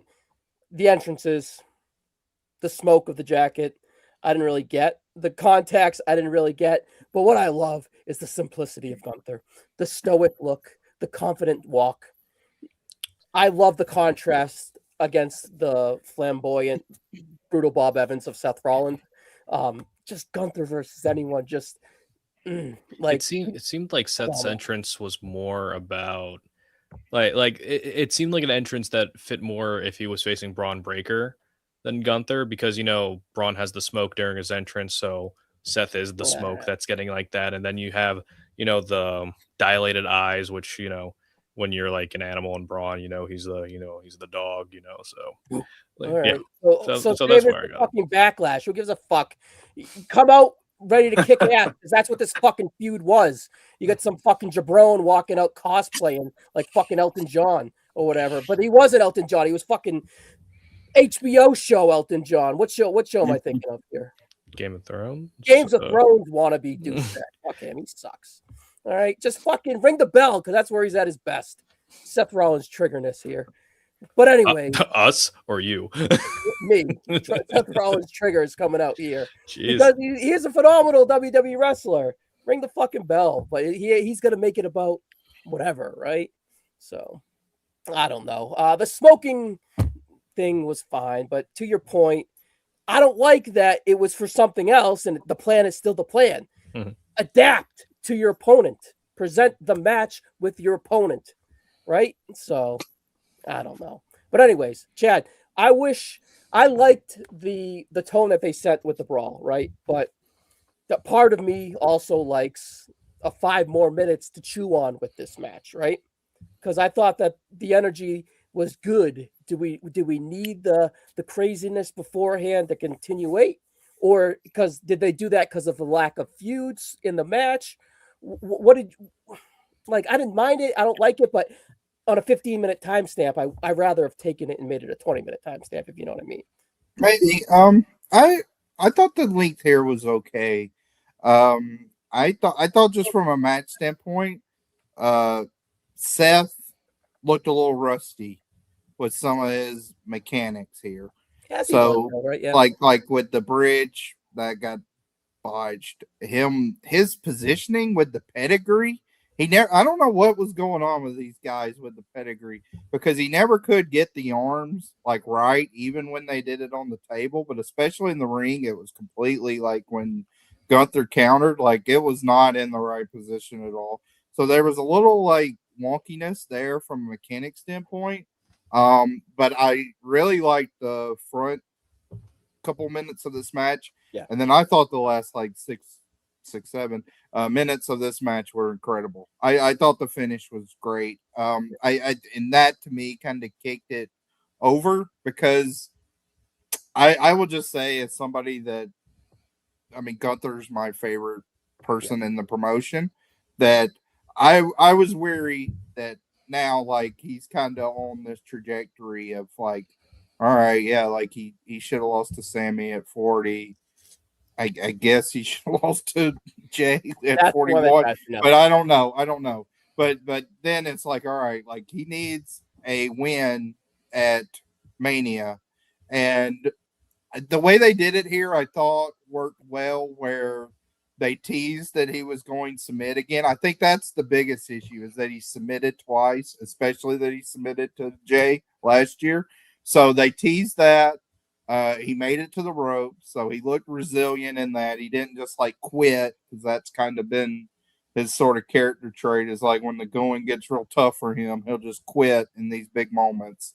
And then with the whole Braun Breaker thing, like that's obviously Breaker versus Seth is a feud they're really invested in, like future facing, that they probably think can be, maybe like main event one night at SummerSlam or something, like in that arena. So the way that worked out, where, he takes out Seth, that was actually, I thought, filmed well, where, you had the close up of Seth and he kind of comes in like a bat out of hell, spears him. And then that Gunther, was actually able to hit his move, win, get the TKO or whatever they talked about when he passed out in the sleeper. So I really like the presentation for that. So as a match overall, as somebody that's pretty traditionally down on Seth Rollins, him in like a 15 to 20 minute window, I think really suits him. And some of the energy, I don't think it was as great as that match, but some of the energy in this match reminded me of the Royal Rumble 15 3-way, just how in that kind of like in the finish with the chaos and everything going on, like that's when Seth can utilize his athleticism and kind of his best positive traits, and it's not more like epic or kind of your turn, my turn. I thought they did a good job here in having that duality, but it not seeming contrived. So I mean, I thought this is a great match. I mean, I don't think Clear this match is of the night. like, yeah. I mean, I can't. I would like to hear opposing opinions on if this is not someone's match of the night. I think that'd be interesting to see. I think this is pretty much going to be universally match of the night. Now, I think the bigger question for this match from like an historical standpoint is like how high is the floor of this match, or the ceiling of this match, excuse me, because they did try to present this match as like, oh, this is, another WrestleMania classic. This is, one of those. So like when they start doing these YouTube countdowns and all this stuff, like, will you see this match show up, or are they hoping something on night 2 and eclipse it to where they have some sort of WrestleMania 42, representation? To me, like, I think it's definitely a great match. I don't think it reached that level where, it'd be like a top 50 WrestleMania match or whatever, probably in history. Your classic 4.25. It's your classic 4.25. Yeah, that's where I'm at. And that's why I presented the 5-minute gripe to you, Chad. Okay. That's where I'm coming to elevate up into that match. Yeah. I just think I don't know. I mean, it didn't feel rushed, I guess. Like it depends on what they filled those 5 minutes with.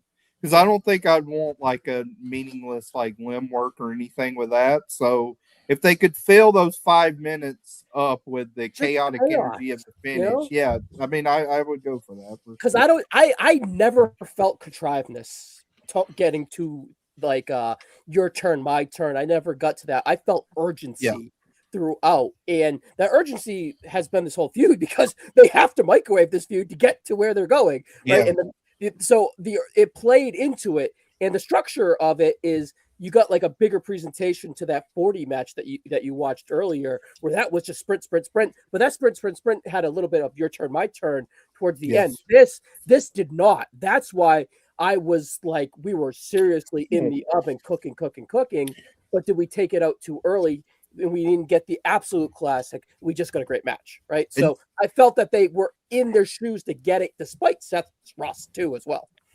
And Gunther's so good, man. Like, watch how he positions himself to take the curb stomp. Yes. Like, I mean, he's a badass because he like literally his head driven down, but the way like when they did the replay of that, and you could see like how the behind where he positions his body to where he's able to kind of shield and like deflect some of the blunt of the blow, but you're still seeing like Seth's foot drive down on his face and it making contact with the mat. It looks so good. Like that's the stuff like that Gunther I think does complement Seth because he can show that like brutality and it helps like elevate Seth's game overall.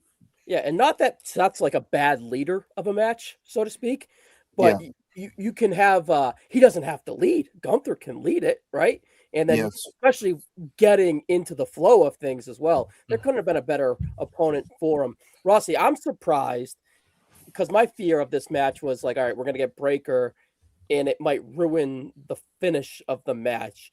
I felt that his acceleration with the spear and the referee not seeing it or whatever, like it was enough of a flash in the pan for it to work and not really necessarily affect the match because you're afraid that it would take away from the win from Gunther as well too, right? In a way. And I feel that it didn't because he was in a war and he kind of just propels to the victory and you don't really forget it. And the heat really is equal now on Braun Breaker. It's not equal now on Braun Breaker. It's not split. It's equal. So to speak, let me put it that way, right? You still get the heat with Gunther, and now you get the heat with Braun Breaker. They don't have to split that heat. They get the equal heat coming out of it, if that makes sense to you. And the match quality result, let's put it that way, was not affected. Do you get like the same? Right.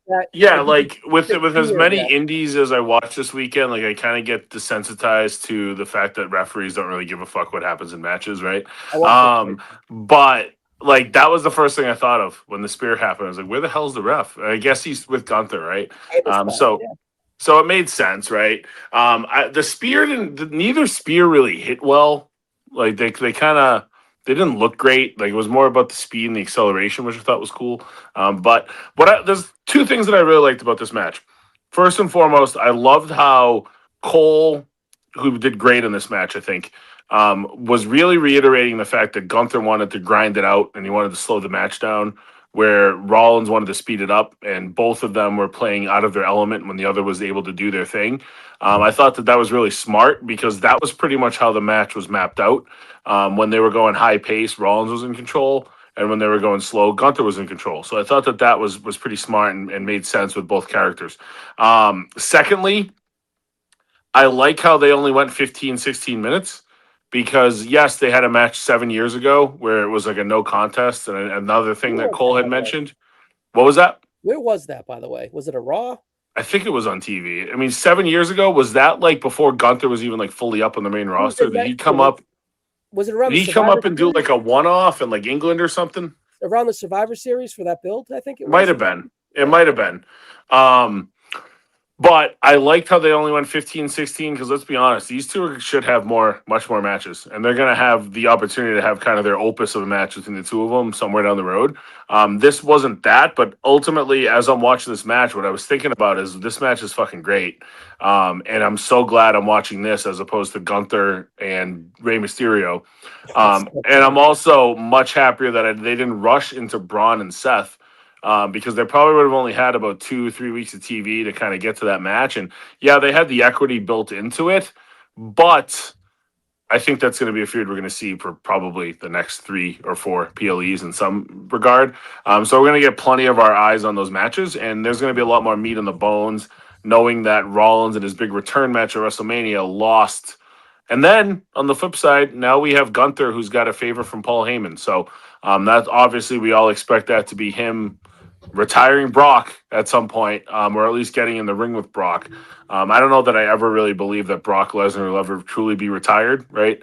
But that's the other thing to keep an eye on. So you've got Gunther, who in all aspects now should theoretically be back in the world title mix, because if not, like, what else is he really doing? But unless he has something else to sink his teeth into, he'll be fine. And you've got Seth with Braun, and ultimately, I'm not always in love with the interference finishes, but this was one that worked because it kept meat on the bone for future Gunther Seth matches, and it obviously set Seth and Braun more on fire. Yeah, it was a risky proposition on paper to not necessarily destroy a match, but to present Breaker in a return match like this, Richie. Satisfying, and no doubt. What do you think I'm going to present a question to you, and let me know your feelings on the match. Over under a year, we get the next Braun Breaker. Over under a year, the next Gunther Seth Rollins match.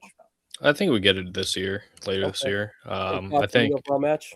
Yeah, I think we're gonna, after the inevitable Gunther Brock match, I think Gunther's probably gonna win the championship relatively soon, just because you want to build that momentum, or that retired Goldberg, retired Cena, retired AJ, retired Brock, and kind of build it towards that.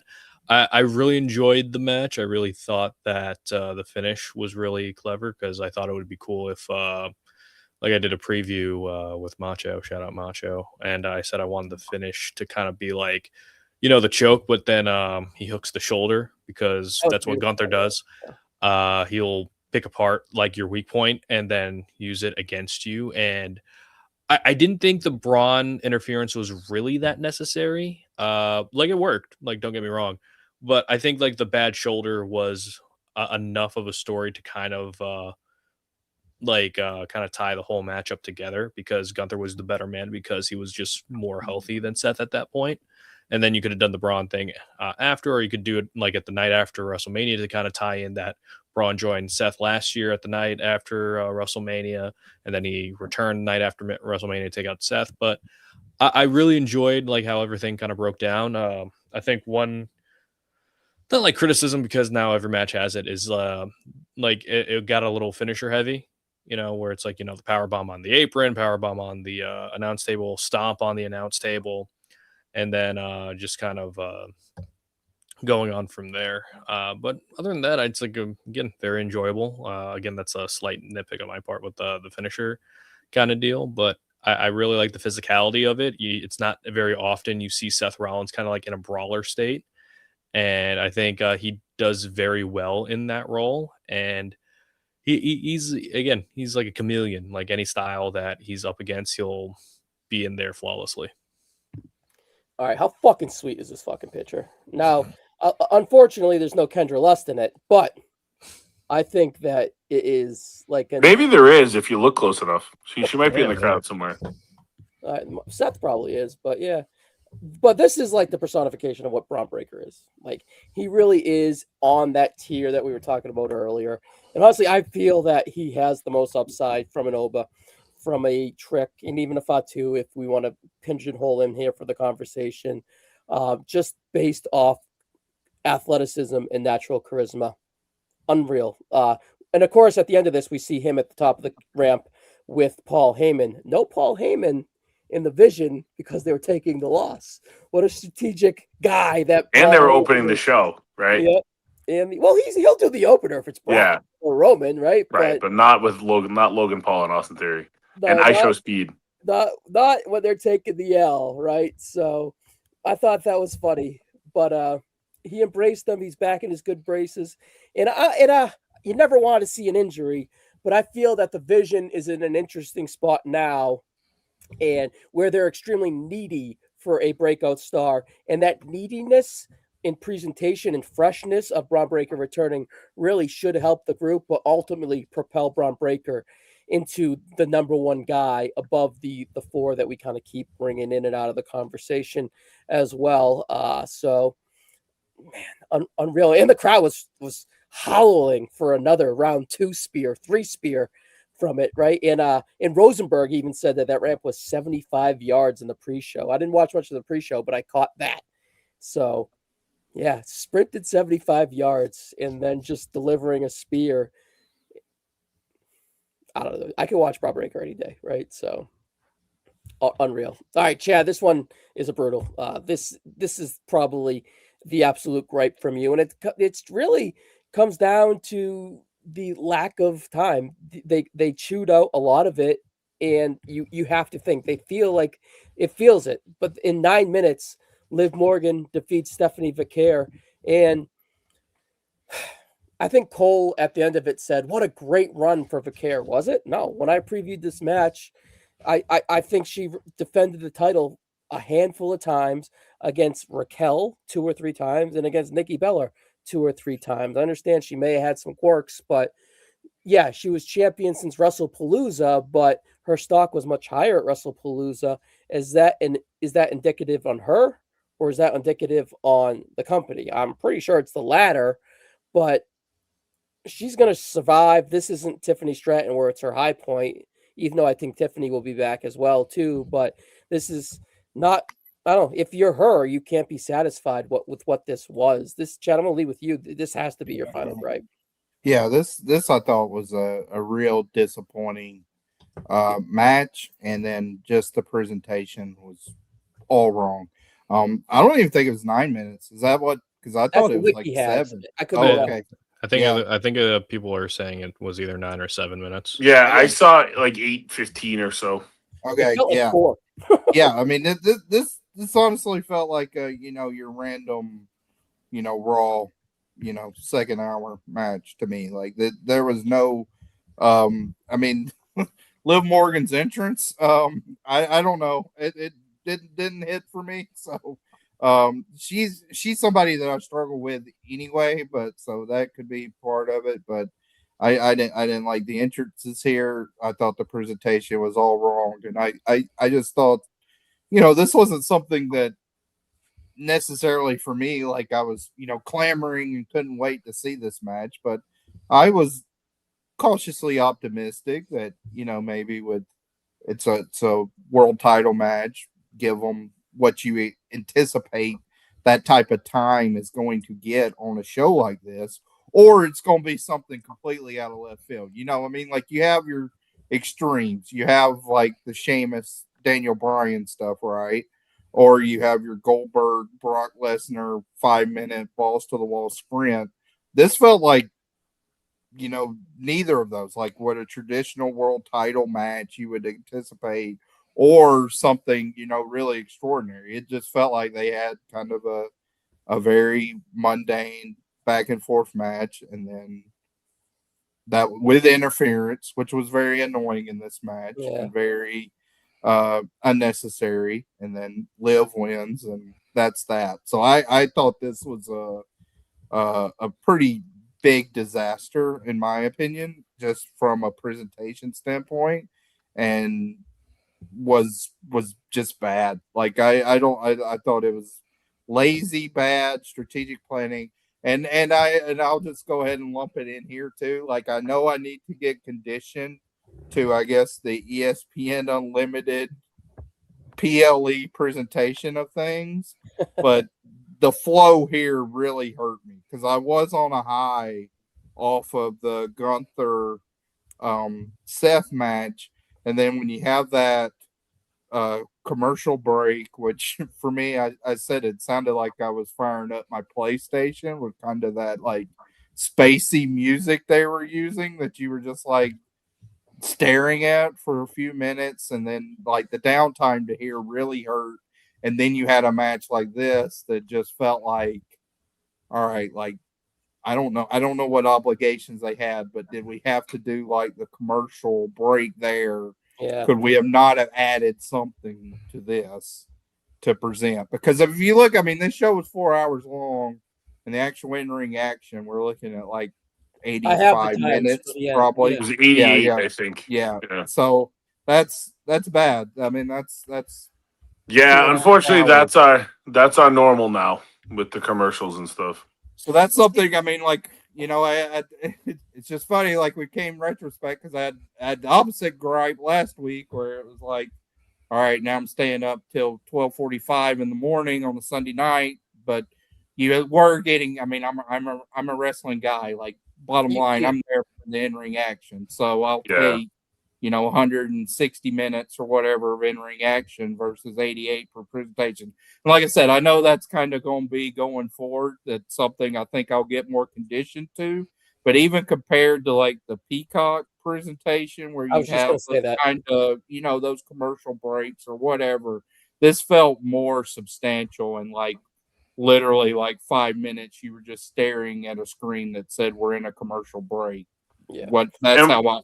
What's crazy about that too, Chad, is I expected more of that in that first hour.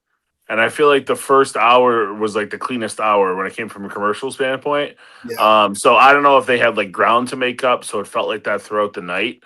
But yeah, that part was definitely ugly. I used to like the Peacock because I don't mind the mini cleansing afterwards. So and it's not the bang, bang, bang, bang, bang. But this is just brutal. Well, with the Peacock too, like if you had premium, you at least were watching like WWE video packages, right? Like, so you at least felt like you were still watching the show, and you're not watching like a fucking like toothpaste commercial or whatever we were watching. Like there's still momentum going into the show as well with the video packages, where it's like, yeah, you bought the extra tier, but also you're getting this included with it, where it's like you're getting the hype package of like, this is why we got to this match, and it just kind of breaks the flow a little bit because WWE has been criticized for the amount of ads that they do have on the canvas or around the ring, and then you're just getting more ads and ads and ads where it's just gets overwhelming for the consumer at points. Yeah. My buddy sent me a screenshot at one point, and it was when it was said commercial break, and he goes, a pay-per-view should never have a commercial. And I go, well, you're not watching a pay-per-view, you're watching a PLE. And that's when, honestly, that's how you got to look at it, because premium live event is not, like, you're not paying to watch that show. You're paying to be a part of what we're going to offer you, and it's more than just this show, you know? Yeah. Well, no, it sucks. Yeah. It sucks, but that's their mentality. That's pretty. I just think there's got to be there should be some like middle ground for more synergy, because I did watch like the UFC last week on Paramount, and you know they obviously have pretty big breaks in between the fights there, but it just seemed like there was more synergy. Like for me, it was just between every match, just staring on that like screensaver that said like we're in a commercial break for 5 minutes. It's like, all right, like the first time I can get a snack, the second time I can go take a piss, but now this is like the 6th or 7th time I'm dealing with this. Like, let's get it. Especially when you then only have like an 8-minute match. Like you just feel like, all right, I just fucking did this. Yeah, right. That's why I think like this to me, because it almost felt like this match again. I don't know what it could have been, but it felt like it was hindered because of those kind of like advertising requirements or whatever. Yeah, it was the best built women's match, and it was the least satisfying women's match. I think I had the third most anticipated match leading in. After I did the trivia, I just did a quick 5 minutes on what I was anticipating worst to best.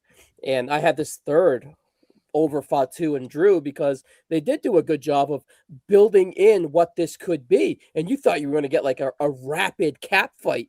And what you got was stalling into the entrance, and you got stalling and sloppy wrestling and uninteresting wrestling until the girls from the Judgment Day came out and caused the distraction for the loss, right? Attempt 1 didn't work, attempt 2 didn't work, and boom, they got it at the end. And it was only that girl in the stands that popped.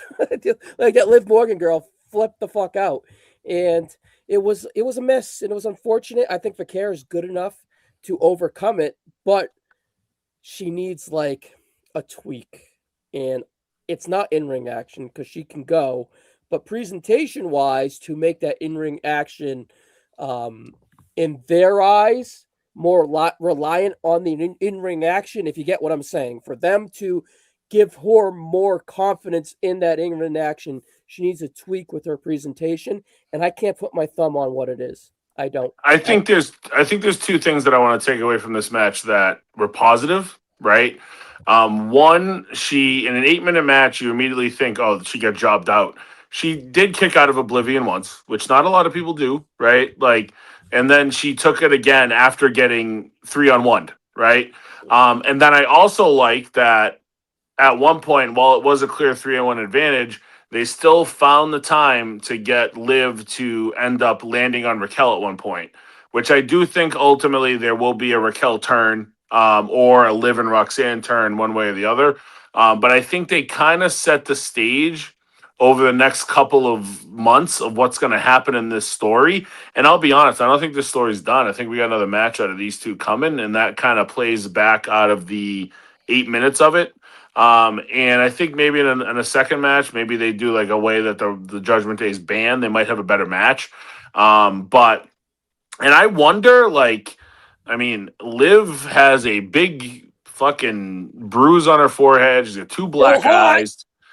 Still look good, but like, did that maybe play into the factor of them only going 8 minutes and not maybe stretching it out longer? That could be a point. And that maybe played into the lightness of the work as well. That's not a bad point, Richie. You think there's anything to that? Like maybe medically they didn't want to kind of go out there and have her be thrown around as much. And that be some merit to that, perhaps. That's kind of the first thought I had when the match was short as it was. I'm just like, because there was a decent amount of protection for Liv and Stephanie throughout. So again, it's one of those where, yeah, could have gone longer, but again, don't know the parameters of like what guidelines Liv had to go through in order to make it to WrestleMania. Like obviously she cleared concussion protocol, but again, the match kind of matched the build that they had because it was short, sweet, to the point. I would like to see a longer match between the two. I think Stephanie's run in general has just kind of been like most first runs with championships when you're in WWE, where it's just kind of like, yeah, you're going to be champion, but you're going to be not as featured because we want to feature you on more major shows often than not. And that's one of the biggest criticisms of Triple H that I can give is ever since he took over creative, it's more of champions aren't being portrayed in matchups every single week, which people could either think that's a positive or a negative. But it just kind of seems like, all right, we're just going to put them on a whole, kind of like what I was saying about Jacob Fatu. It's like you want to protect them, but at the same time, the more you protect them, the more that they're going to cool off eventually. And with Stephanie, it was kind of like when she kept defending against Raquel, even though the matches were really good, it's kind of like the Tiffany Stratton Nia Jax effect, where it's like you run this match so much that it feels like you're just kind of like, all right, what's the next thing? What's the next thing? What's the next thing? And then eventually it just kind of like goes to a point where the audience doesn't really care anymore because you don't think like they've set up or lined up anybody else after the fact. Yeah. Overall, a little bit of a disappointing match for what they were presenting to us. But to your point, I do think that contusion on her head or whatever you want to call it, perhaps did maybe alter their plans. And similar to the main event, it's like, all right, we're presented with these ingredients. Let's go out and deliver and cook the meal that we were presented. And maybe she was altered. That is probably a good point. All right, here's an interesting stat.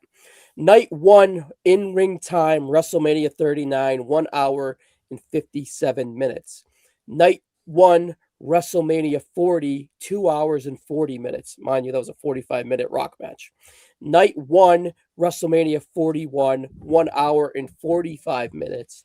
And then night 1, WrestleMania 42, 1 hour and 24 minutes. So I'm sure that they start with their commercials, and then they distribute what the commercials they have sold into different segments of time breaks, and then they insert the entrances. And then, unfortunately for the consumer and us and the guys that like the in-ring wrestling, they probably were like, all right, we got an hour and 24 minutes of in-ring action, or give or take a little bit, right? And how are we going to distribute it? So that's probably who's the most important. Cody, all right, 24 minutes, and then we have to make the rest work, right? So it's like they have all these ads they sell. They have a segment of what the show is going to be. They have all these elaborate entrances that they have constructed and presented and paid for. And then the third wheel is the wrestling. I wish we had a little bit more of a science that worked in our favor for that, would be my conclusion to that. And for selling tickets and all that stuff, perhaps we don't need all that ad money, to so to speak, or present it on the pre-show or whatever. Distribute it on matches, the Wendy's match, the whatever match, right? So the Wheatley Vodka match, it's just like, do more of that stuff where it's match related, not ad revenue break related. So that's, I do appreciate that they used the general for the Gunther match. I think they did that before too, but and then that's the way to go. Then they had Wendy's for the Becky match, and they're both redheaded. Let's see, and Dominic is going to be wearing Dude Wipes attire tomorrow because he signed that deal. Do we think that the Demon's going to have an ad painted on him somewhere? I hope so. I hope he has a commercial. That's what I hope he has. Just a giant Dude Wipes underneath that spelled his teeth. And what's funny about Becky and AJ is those are two women that probably haven't eaten at a Wendy's in 25 years. All right, but first, before we get out of here, John Cena is in the ring again to conclude before the main event. We already talked about the main, but the last thing we're going to talk about, and I thought it was really cute with Bianca Belair. I thought that presentation was awesome. I legitimately said, "Oh, like it got me." Good for her, good for Montez, and I'm sure that they're going to spin a reality into it as well. Funny that D'Amato knew the crux of all the details there, saying that Montez was trying to get a baby on the reality show. D'Amato, maybe, who knows? D'Amato should do some content on that reality show, but I'm sure they're going to spin all D'Amato, pregnancy enthusiast. He's a sneaky big reality guy. Because when I was deep in the Big Brother weeds, he would come out of the clouds with some Big Brother hot takes. So yeah, very very sneaky. I love that for D'Amato. I love that for him. I just love D'Amato, but anyway, yeah, right. And to conclude with the 5,816. I thought that the 5,817 was 50,000. I thought that was cool. So, and you know what's funny? What's funny about the announced attendance is like WrestleTix, I think at like 2:30 had it at like 50,376 or something, right? Yeah. So I'm expecting them to come out and have Cena say like we have 56 here, and I think they probably gave a pretty accurate number for once. Yeah, that was. I think last year was rather accurate too, compared to other years of inflammation of the number. I think I saw that as well. Last year was close-ish, but this to me is the closest I think they've ever gotten on an announcement. And if there was ever a year that they would fib a number, you felt like it would be this year. Yeah. Or maybe it was all strategic in a way, and it really wasn't that bad. And then for whatever reason, they're going to kind of be like, this is. I always said for months when people were freaking out about it, I was like, they're going to get the 50. And a week and a half ago, I was like, they're not going to get the 50 anymore. But they found a way. Yeah, and the prices dropped, but whatever. Well, yeah, I mean, and like I said, in the last 2 days there was like 6,000. I mean, that's the thing people have to realize is like the prices will drop to get to WrestleMania like the week of. I remember like any fucking non-moron would buy him walking in the door. Well, and that's the thing is like me and Ryan were talking about it today, like this afternoon, and it was like you could have gone on and gotten like a really good, like low 200 level ticket for like $180 tonight. And when you price that out, comparatively speaking, to like what I paid to get like a quasi shitty ticket in New York at 35, I mean, for 2 nights, I probably still paid more then. So I mean, you could definitely wait it out, and it's going to be interesting when they're in a real city again in 2 years. What it's going to look like, because I think the pre-sale market's just not going to. People are smart; they're not going to do this shit anymore.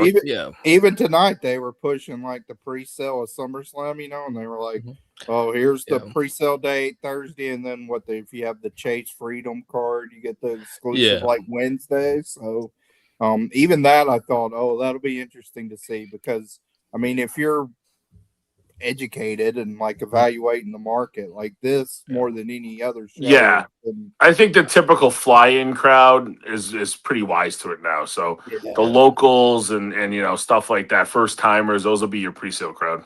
Yeah, that's the big thing that I don't think people really take into account when it comes to the ticket sale aspect of it is that you're gonna have people who are a genuine audience who want to fly out to WrestleMania, so they'll probably buy their tickets early, and that's probably what's going to hinder the attendance to that degree. But at the same time, now it's like you're going to have people, and I have a couple friends who will fly out to the city if they're going to see a show, and then they'll just buy the tickets the day or afternoon of. That's the way to go. It's definitely the way to go. Yeah, like it's going to way to do. Ryan, when did you buy your Cena ticket? Like the day of? In my hotel room before I went over. Yeah. They had just released it, and I sat on the floor for $350 a piece, me and my wife. Yeah. You see, it's like, and then I went to SummerSlam last year. I had on the shit I posted. It was very fucking good. Yeah, and I got my SummerSlam tickets last year for about $100 a piece. You know what I mean? So it's just like, again, you just have to kind of be smart to and play kind of the waiting game. Because the prices will always drop, and I think that's what people kind of like fixate on, where it's like, oh, the high prices. Yeah, the prices are going to be high, but as long as you try to wait it out, it's like it's not going to be the detriment that I think a lot of people are making it out to be, because how the business is going to be set up right now, especially with TKO, is like they're going to try to get more bang for their buck, because there's always going to be people who are going to pay a lot of money to experience WWE. The green shirt guy and the guy with the fucking beard and like that's the thing that people don't really. It's like smart. Yeah, the thing is, it's like they will price out people, but at the same time, those people who are being priced out will then get smart to it, and they're either not going to go to shows or they're going to figure out how to get the shows at a price where they're comfortable paying for it.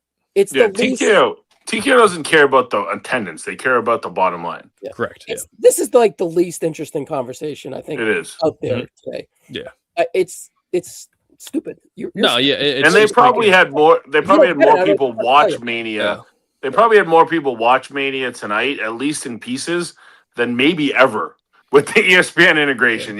So at the end of the day, it doesn't really I don't think it matters. The bottom line matters. The product is more attractive to a casual audience now, which is what TKO and WWE want, and WWE has been trying to do that for a long time now. I brought a buddy of mine who had never watched wrestling before, like maybe you watched a show or two. I brought him there. It was for his wrestling event, and he was marveled by like the production and just like everything in general. And like I told him what matches were on the card, and we were at the MSG show. He's like, "Oh, I want to see ISHO Speed. I want to see Logan Paul. I want to see XYZ." And then other people like Javon Evans would win him over. You know what I mean? And it's all about getting that entrance, because no matter let's say one fan leaves WWE, about 5 more are going to be drawn to it. So, all right, we'll be drawn back here tomorrow night. I think that we're set up decently for success. I think a lot of it is going to be on the main event to set it up for us. If our discussion is going to be strong or not heading in. But when I looked at the card, the only match that I think that I don't really give a fuck about is Dom versus Finn Balor. I'm interested in Jade and Rhea from the optics, like what they do. I'm interested in the optics of the main event, of course. The Gunther match is like phenomenal to me. Sami Zayn and Trick, I think they could have a really good showing. And then the latter match is just chaos, I guess, right? Even though there's no real defined winner. I just I wish mean, they give it time. with a defined winner, the thing. excuse me. Like with 5 guys that have no chance of winning, so to speak. We talked about that, Rossi. It's still, Yeah. I'm sure it's on ESPN. They'll want to make it like a spectacle-ish. So I'm anticipating tomorrow night a lot more than I was anticipating tonight. So I'm a little bit more optimistic coming out of tonight, heading into tomorrow, because my interest. I think tomorrow is a way better show for the casual fan, because when you think about it, right, you've got a free hour on ESPN that's going to have, in my opinion, the match I'm most excited about the whole weekend, which is Ober and Brock. Then you've got a ladder match, and if you're like a 14-year-old kid watching that show, you're like, holy shit, I gotta keep watching this shit. And you're trying to get your parents to swipe their credit card to get you that ESPN Unlimited for the It's rest like of the old night. Right. So I think I think the matches that they have set for the first hour tomorrow are brilliant. And for us, as like, I'm excited for that ladder match because I don't know who's going to win. Like, I can roadmap you 2 or 3 names, but Yeah, I don't know for sure. But then I think the other 4 matches all have an aura to them as well. Trick Williams, no one's got a better aura than him when that trick starts. Finn with the demon, that's gonna put people are gonna have eyes on that demon for the first time. They're like, what the fuck is this? I got to see more of this guy. And then Jade and Rhea, it's just a physical. I mean, Rhea's obviously smaller now, God bless her, but that's still 2 I'm just curious impressive what that looking looks like. women. I think it might Right? stink, but I'm just curious. It might, but it's like you're gonna look at that match and be like, all right, I get that these are 2 big stars, and then obviously Punk and Reigns, who are probably, other than Cody, your 2 biggest stars, anyways. So I think tomorrow's got a good aura to it, and it's got the opportunity to hook a lot of casuals in, to the point that tonight didn't have. I mean, we were in some fucking lulls tonight, man, and I don't know that we're gonna have those tomorrow. I hope not. All right, we're going home. One question to you, Chad. Yes or no? Do you trust Ober and Brock to deliver? Will you have a conclusion that is satisfying at the end of the day? I think they're gonna have a great match. I think they'll roadmap a great match with a satisfying finish. And what about the main? Main, I think, will be excellent. I have no reason to think that Punk has shown that he, I think, I questioned Punk for a while, but I think in these big, when you got to bring it, he can still bring it. So he, week in, week out, he certainly lost from the peak of his powers, but as he's aged, but when he can bring it, he can still bring it. So I think it'll be great. I hope so. I mean, I hope so. Like I told you in the chat today, like I thought, just in rewatching a lot of WrestleMania 41, I thought it was pretty easy to see a scenario where, this year eclipsed last year. And I would say I'm less optimistic on that after night 1.